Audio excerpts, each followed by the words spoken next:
but courage. To our parents and families, your support made every achievement possible. Education is truly a shared responsibility.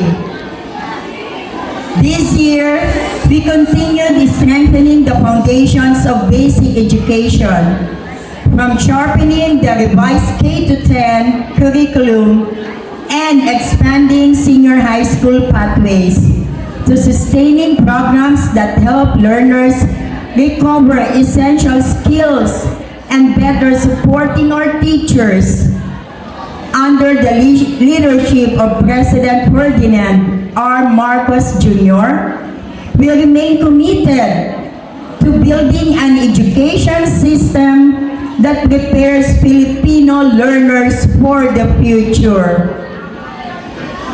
As we celebrate the end of school year rites, we are reminded of the aspiration that guides our efforts this year. Filipino graduates prepared to lead with competence and character.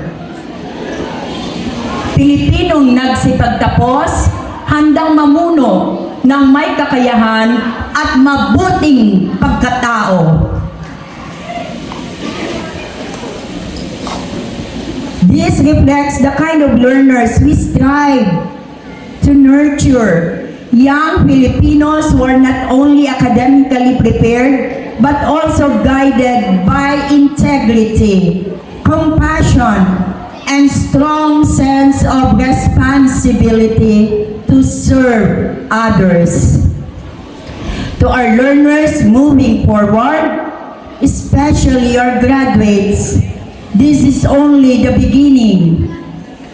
Dalhin nyo ang sipag, disiplina, at malasakit na hinubog sa inyo ng mga guro ng Bacoor.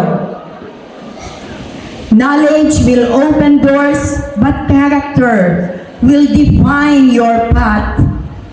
We are proud of you. We believe in you.